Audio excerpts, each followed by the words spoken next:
Hey there, I'm Cerise, and this is Storytime. Welcome. If you're new here, then you should know that Storytime is a feature on my channel that is pretty interesting because it is about true lies, deceit, and also love, and sometimes money and crime. This one is about a haunted house, more or less a haunted estate right here in the Dominican Republic in Sosua. All right, Sosua is located on the north coast of the Dominican Republic, and this haunted house is a big and beautiful one. So let's do the background on it. So there is a guy, and he loves Sosua. He loves it so much that he wanted to come here and live in Sosua. He came here a few times and he met a bunch of people that he enjoys and friends that became family to him. And he started to come once a year for 6 months. And then he went back home to Germany for 6 months. Well, he decided now in retirement, not only was he going to live here permanently and stay, and relocate and never return back to Germany, but he was going to buy something here, a substantial amount of money he was planning to put into a casa for himself. Casa means house in Spanish. And so he thought, he's not just going to buy any place. He's going to buy a place that is going to be awesome. He went in and out of areas that I don't even know about, and I've been here almost 4 years now. So there's a lot of places in Sosua that none of us really know about. But he went to a place that was a little bit up in the mountains of Sosua. And there was a beautiful estate built there. Now, when he saw it, he fell in love immediately. Now, he found it just by chance. He was going through the countryside and he was going up and down, and he was really, at this point, going to give up on buying a house that was already made, and he was just looking for land that he can build on. And his girlfriend was with him. She was a younger girl, and so was her baby. Not his child, but it was her 7-year-old. And so they're going through the hills and everything, and then his girlfriend looked and she's like, look at that house. That's beautiful. I wonder if that's for sale.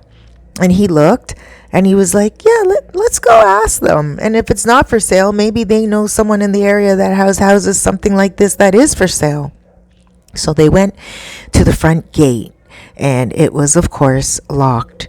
They buzzed the button and someone answered and said, hello. And he said, hi.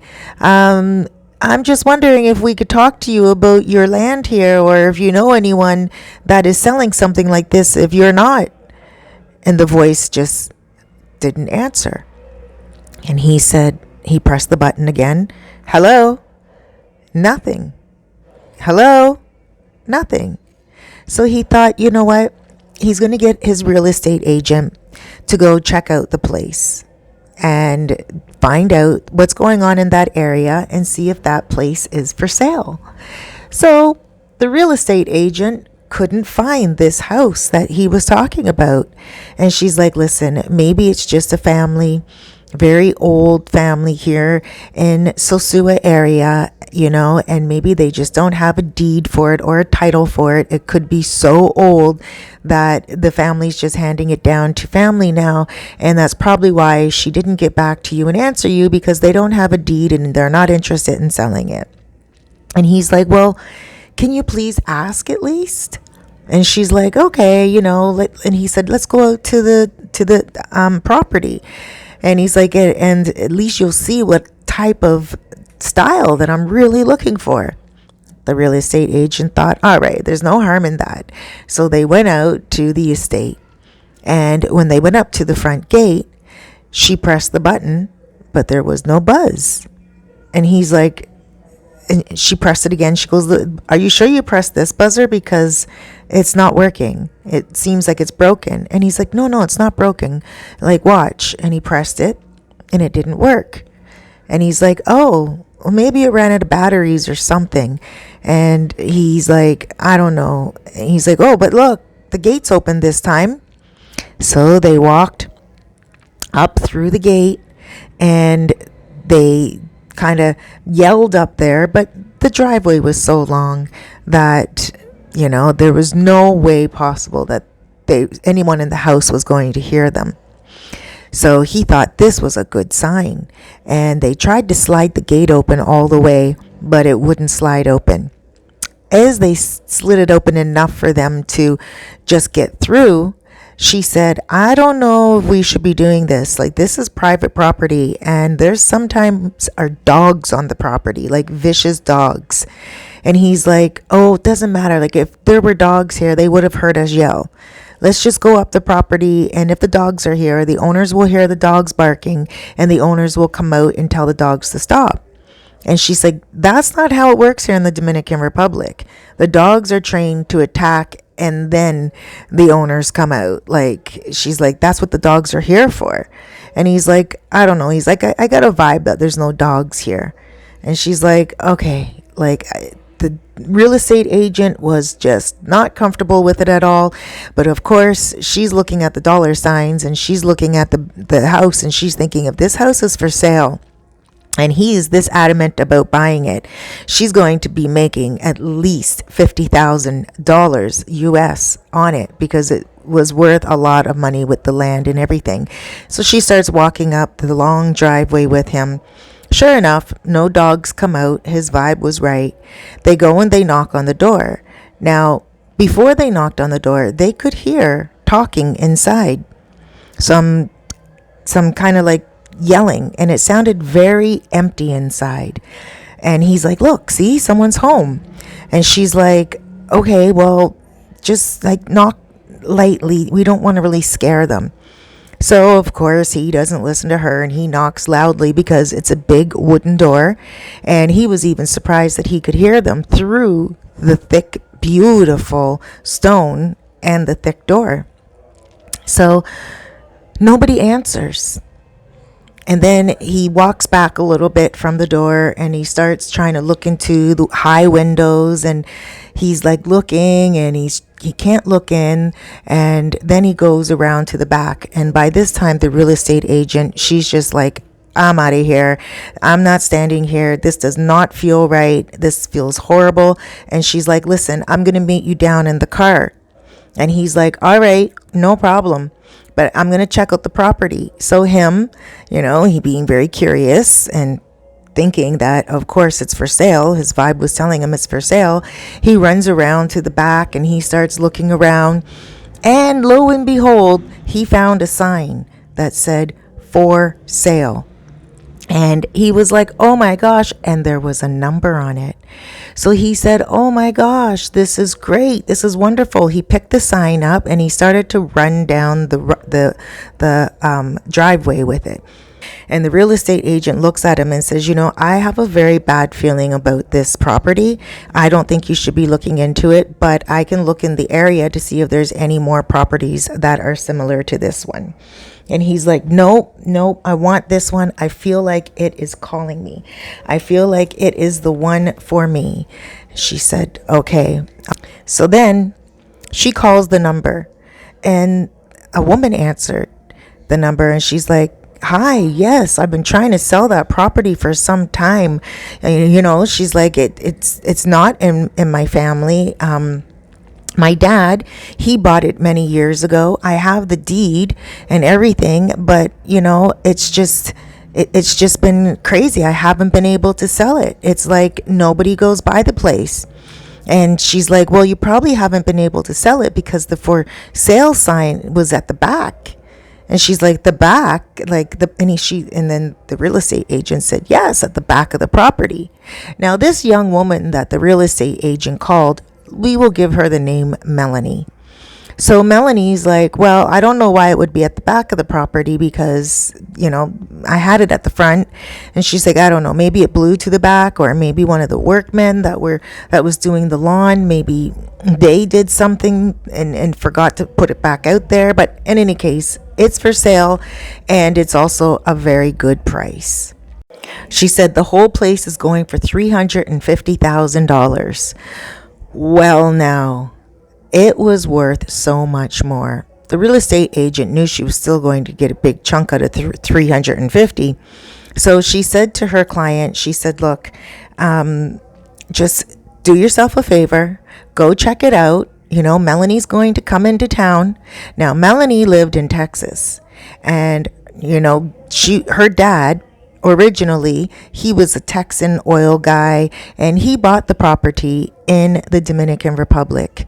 Now, what happened was he died in that house. He was killed in that house, and he was killed by his lover's boyfriend. So there was a young Dominican woman that he was dating, and he was in love with her, and he was giving her the finest things in life. And she didn't tell him that she had a boyfriend. And the boyfriend showed up one day, and he shot his girlfriend. He shot his girlfriend's lover, and he also shot himself. And all three of them died a very slow death. So the next week, Melanie flew in.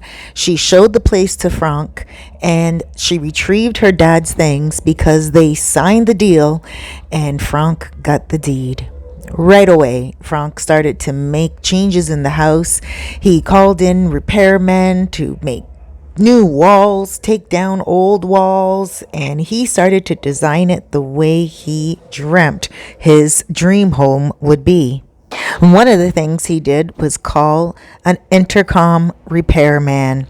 The intercom repairman showed up, and the gate was open, but he still wanted to test out the intercom just to see what was going on with it.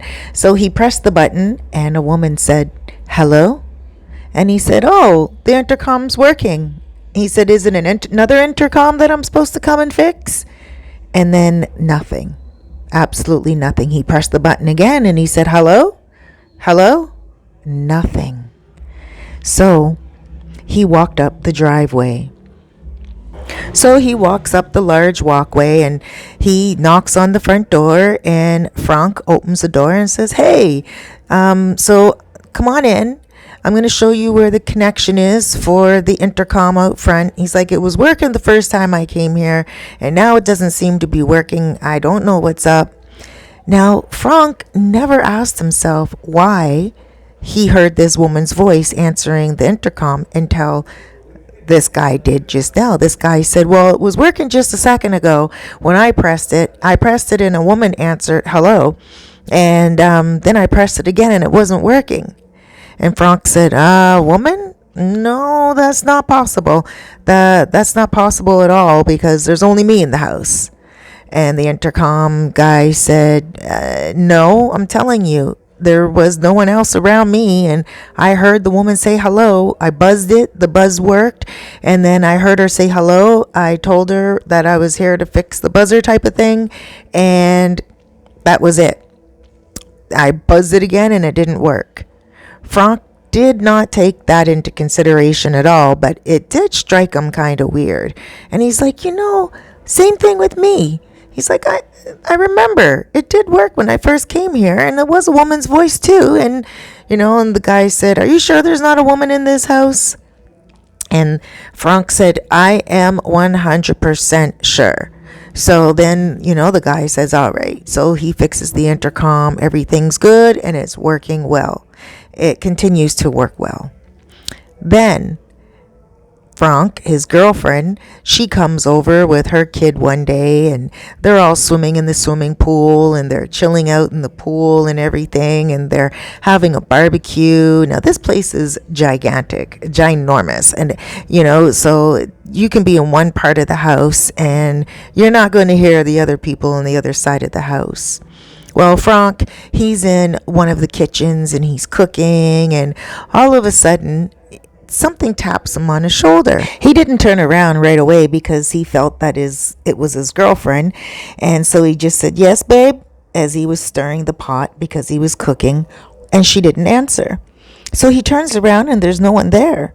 He took the pot off the burner, still kept it on the stove and still kept the burner on, but took it off that particular burner and walked around the corner of the kitchen. Now, this is a huge kitchen, so whoever it was would not have been able to run out of the kitchen that quickly.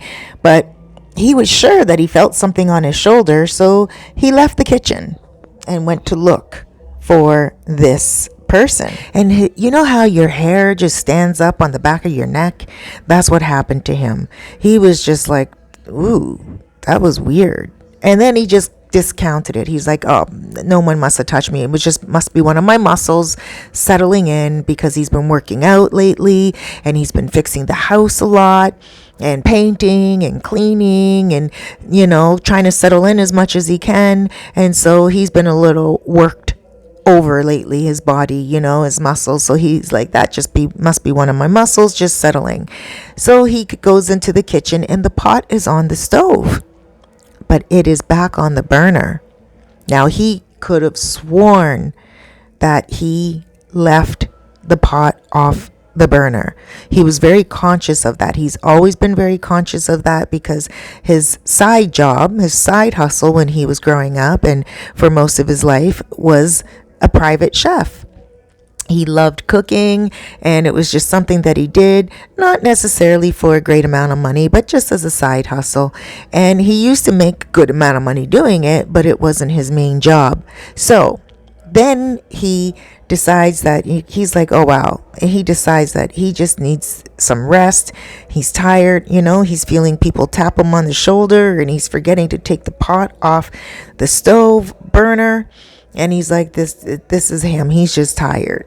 So then he turns the stove off, and he goes all the way to the other part of the house.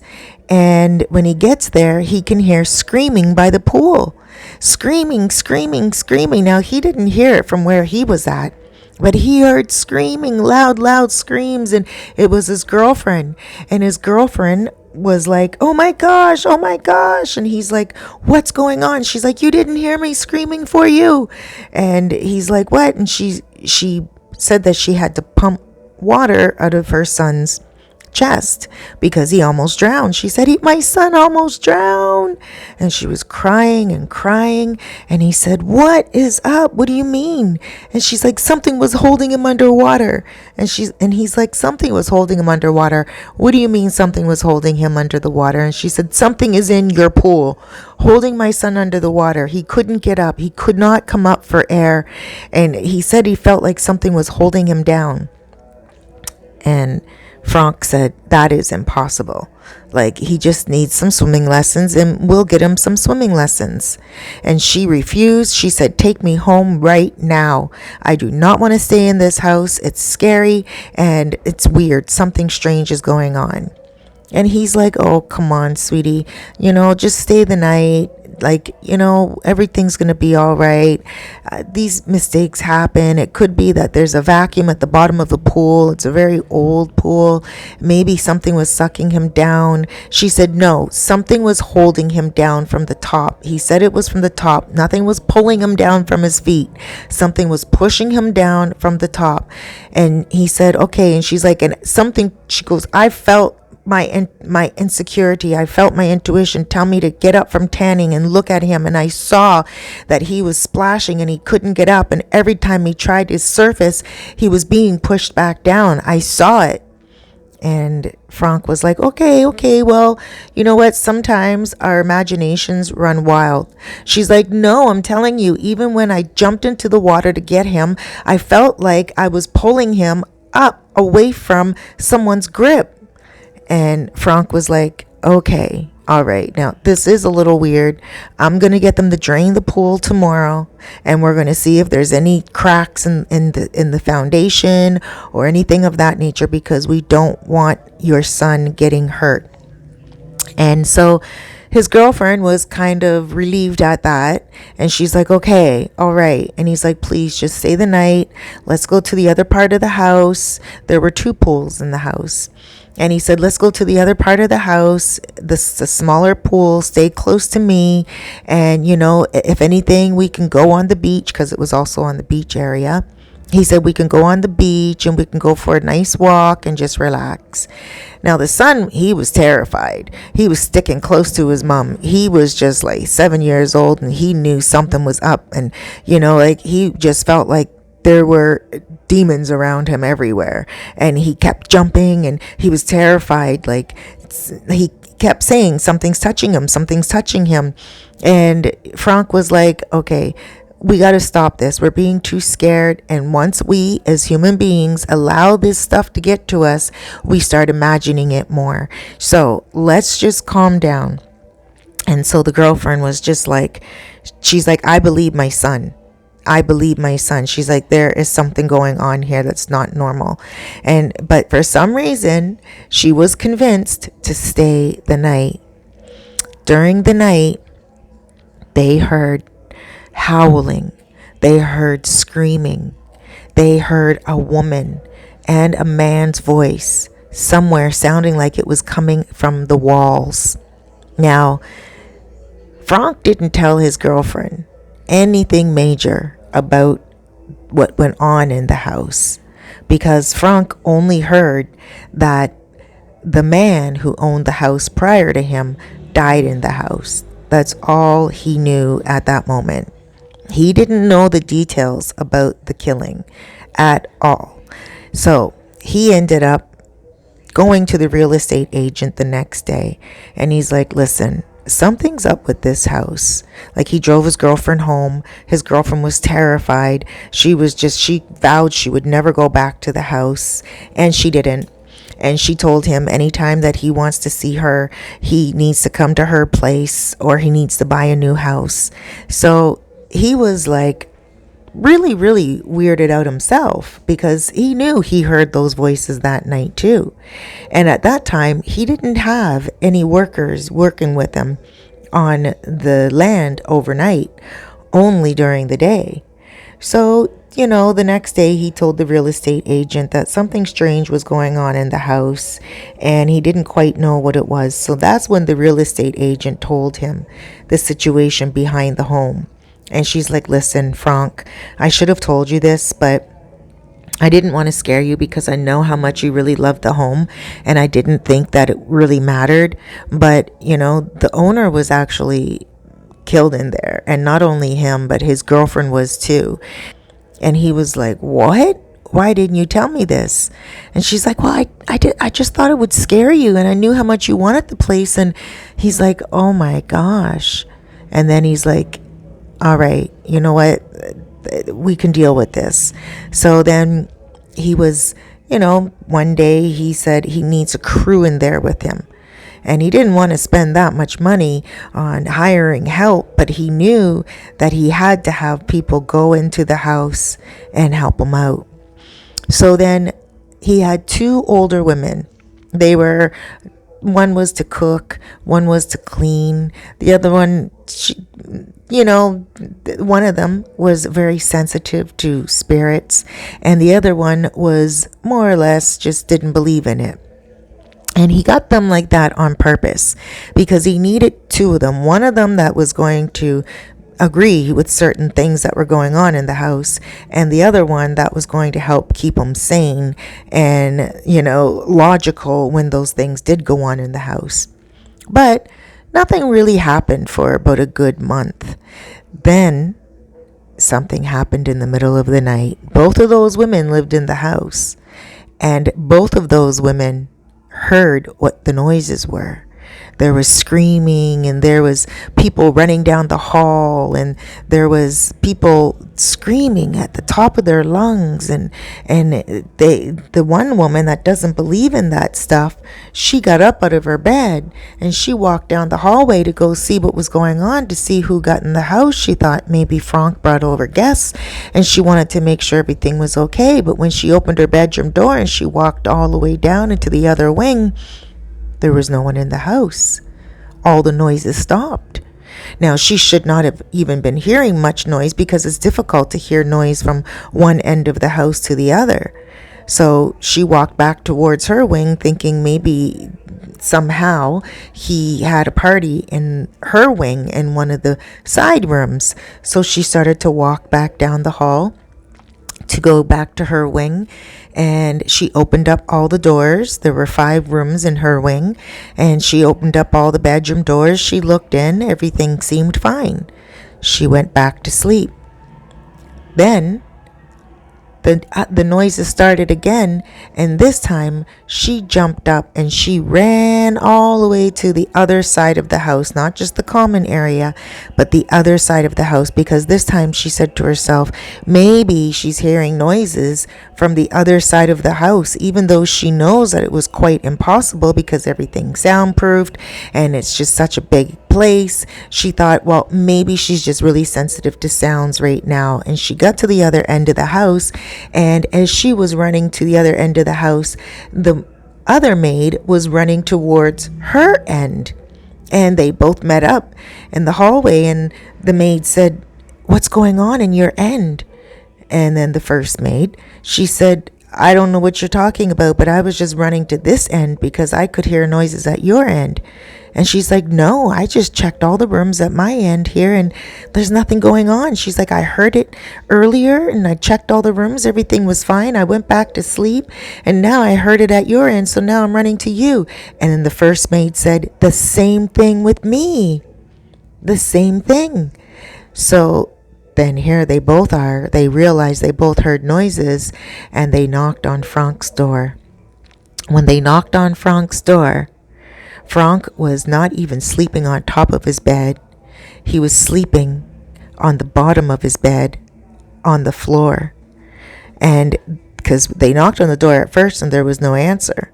They knocked on the door again and there was no answer. So now, of course, they're worried for him.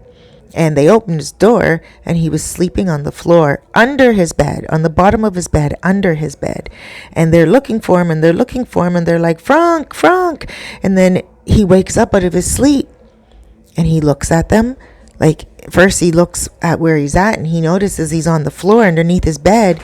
And then he crawls from under his bed and he's like, what am I doing under my bed? And they're like, something is going on.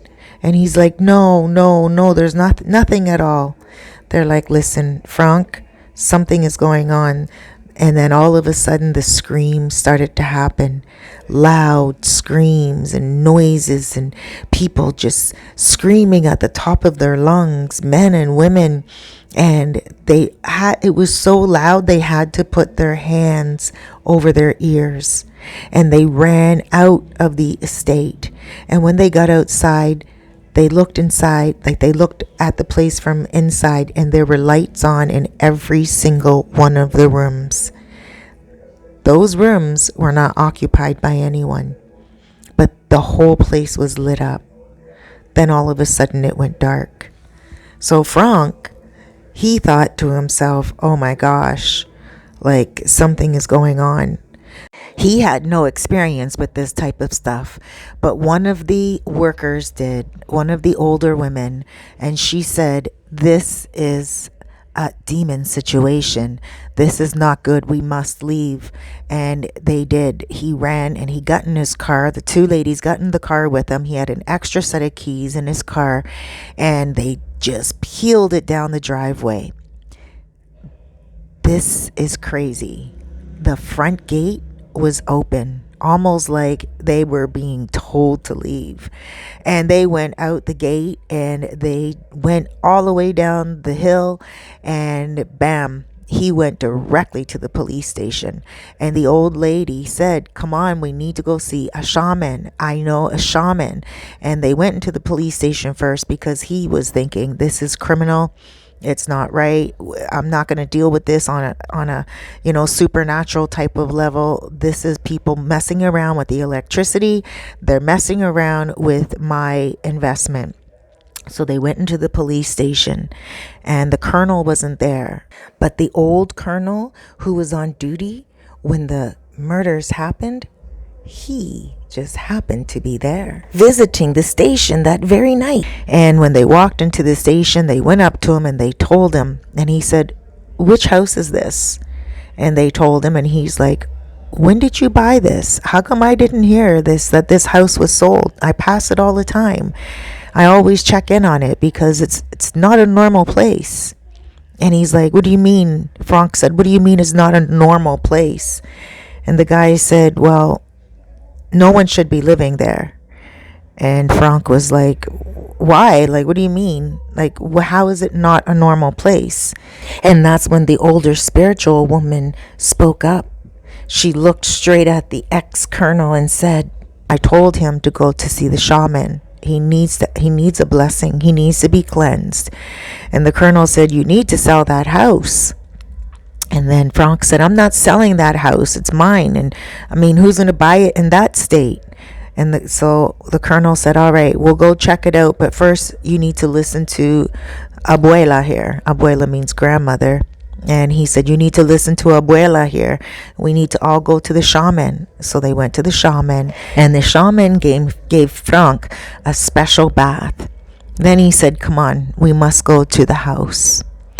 And that's when the shaman, the old colonel, the two old women, the real estate agent, because they grabbed her too, and two police officers all went to the house together in the middle of the night. Now, of course, they were frightened, but they didn't know what else to do. And of course, they get to the gate and the gate is open.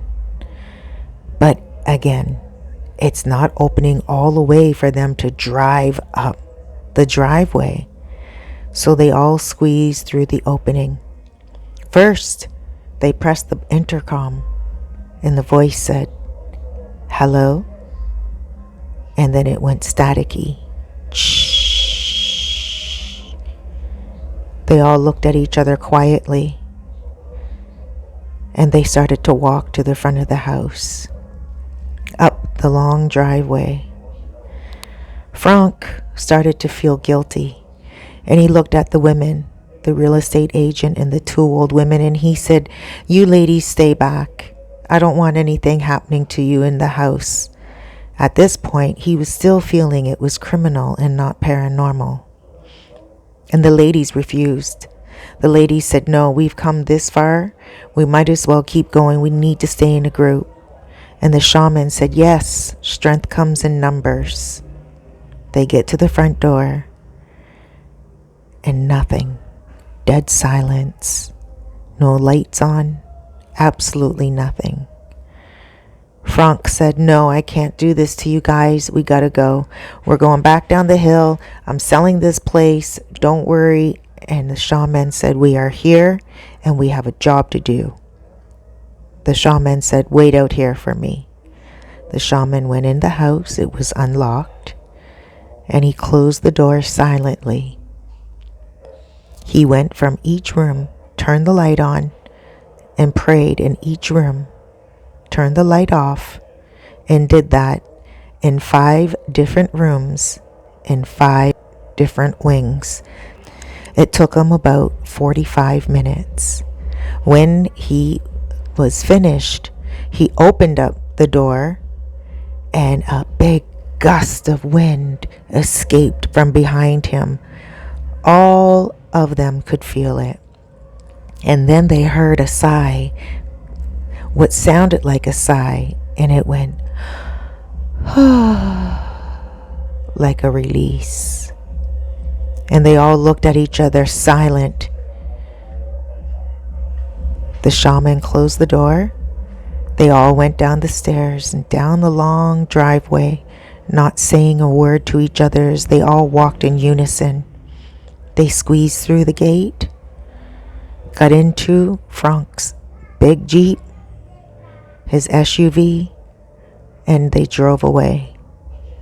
After about a mile down the road, the shaman said, I need you to not return to the place for at least 30 days. Allow it to cleanse itself out. It needs to rest. The energy in there was very thick and very hurt. Everything needed to be released. Do not return. Now, Frank, he didn't believe it. He felt like there was something criminal going on, and he didn't know who to trust, so he did not return. On the 60th day, he was sitting on Pedro Clisante having a beer when one of the police officers that was involved that night saw him. The police officer went up to him and said, Hey, Frank, have you returned back to your villa? Frank said, Not yet. The police officer said, I went by it a couple of times and I pressed the intercom, but there was no noise, no woman, nothing at all. Frank said, thank you. And the guy said, hey, look, if you ever want to sell it, let me know. I can get a buyer for it. And Frank said, I don't know. I'm still having a hard time believing it's paranormal. And I do feel it's criminal. I feel like somebody was in the walls and there's a private compartment and they just want to scare people off that property. And the police officer said, well, whatever it is, you just let me know and I can help you out. Frank said it will have to take somebody that has real strong shoulders, somebody that understands the situation and is still willing to take on the project. And the police officer said, well, it's up to you. You just let me know. It's a good property. It's located close to its own beach and, it's huge. It's great. I believe that the shaman cleaned it out and I think it's okay now for you to sell it and make your money on it. And Frank's been thinking about it, but that's all he's been doing. Not much else these days except walking along Pedro Clasante, quietly going from the beach to the bars to Cabarete. Sometimes you'll see him sitting with a few friends, having a cigarette and a drink. But for now, that's all he's doing. He contacted me to tell me about his story because he wanted to know if I heard about any other stories like this since I'm involved in real estate here. And I told him only one time before I've heard something interesting like this, but it sounded more like it was an old tenant that was trying to get back their place. And that's all I could give him. But he said to me, he's still not ready to sell it because he would never be able to forgive himself if other people went through what he went through. So, at the end of the day, he has a very good heart and I understand where he's coming from, and I'm glad that he's taking his time to decide what to do with it because he is right. The last thing that anyone would want to do is to buy their dream home in paradise and have it turn into a nightmare. Thank you so much for joining me. I'm Cerise, and this is Story Time. Please take a moment to subscribe if you appreciate my channel. And if you enjoyed this video, go ahead and smash that like button. I'm looking forward to your comments below.